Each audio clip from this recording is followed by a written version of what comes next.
Yogi berdeham saat melihat keberadaan Arneta, membuat kedua orang yang tengah berciuman itu melepas tautan bibir mereka. Maaf, aku lupa ada kau di sini, ucap Ana dengan malu saat tersadar ada orang lain di ruangan tersebut. Ya, karena terlalu merindukan sang suami, ia jadi lepas kendali hingga tanpa sadar berciuman di depan orang lain.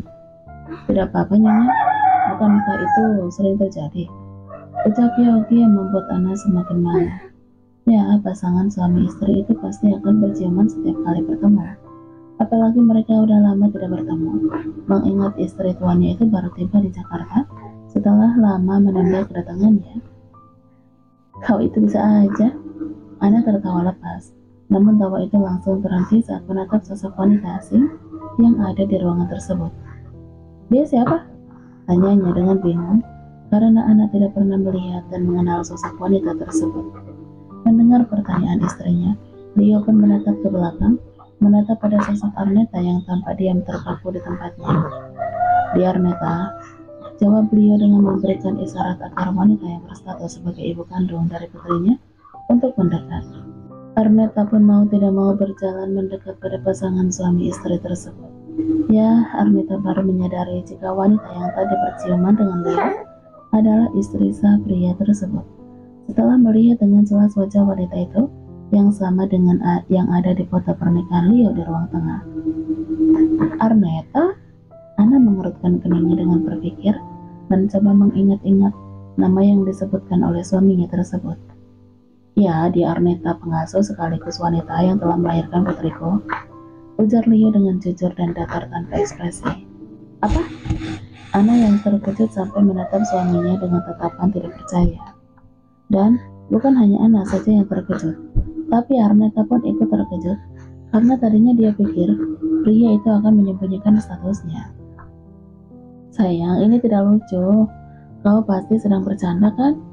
Ucap Ana dengan tertawa. Sungguh dia merasa candaan suaminya itu tidaklah lucu dan justru membuatnya kesal.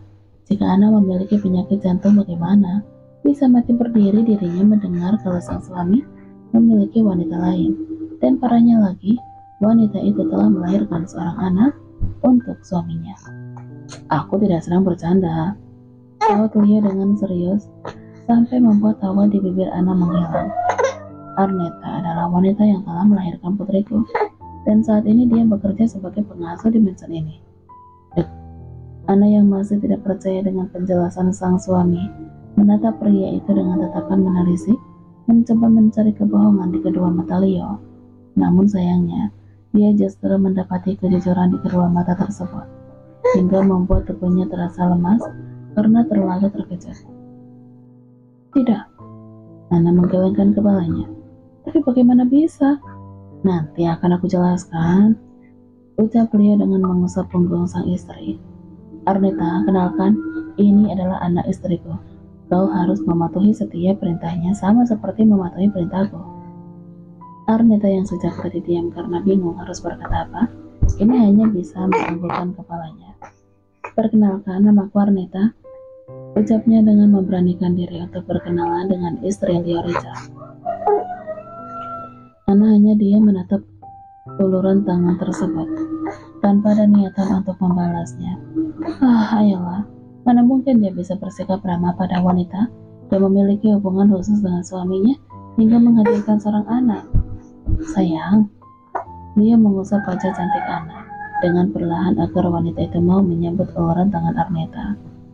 Aku butuh penjelasan darimu sekarang, ucap Ana dengan beranjak dari tempat tersebut tanpa memperdulikan keinginan suaminya. Melihat kepergian Ana yang pastinya masuk ke dalam kamar pribadi mereka, Leo pun hanya bisa diam lalu menatap kepada Arneta. Kenapa kau masih di sini? Cepat antar putriku ke sekolahnya, perintah Leo. Arneta pun beranjak dari tempat tersebut tanpa banyak bicara, karena dia masih terkejut dengan apa yang telah terjadi. Yogi, pergilah lebih dulu ke kantor. Aku ingin menyelesaikan urusan pribadiku. Baik, Tuan. Yogi pun beranjak dari ruangan tersebut meninggalkan Tuan Leo yang kini berdiri seorang diri di ruangan tersebut. Berurusan dengan seorang wanita saja membuat kepala pusing. Apalagi dua wanita, gumam Yogi dengan tergagah geli. Dia kini merasa beruntung karena tidak memiliki wanita, hingga tidak dibuat pusing seperti yang kini dialami Tuan Leo. "Bagaimana bisa kau berselingkuh di belakangku?" tanya Anna dengan sangat kecewa saat suaminya masuk ke dalam kamar mereka. "Bukankah kau pernah berjanji tidak akan berbuat hal rendah seperti itu?" ucapnya kembali dengan menangis. Leo memeluk istrinya yang tengah duduk di atas ranjang sembari mengusap punggung wanita itu yang menangis dengan terseduh. "Kau tahu betul, aku sangat membenci perselingkuhan," ucap Anna dengan air mata yang terus mengalir di kedua pipinya. "Tapi aku tidak pernah berselingkuh, kejadiannya sebelum kita menikah," jelas Leo dengan mengusap air mata sang istri. "Sebelum kita menikah?" Anna menautkan kedua alisnya dengan bingung. "Berarti anak perempuan yang tadi aku lihat di ruang tengah adalah putrimu?" tanyanya dengan terkejut. Karena usia anak kecil itu diperkirakan berusia 4-5 tahun.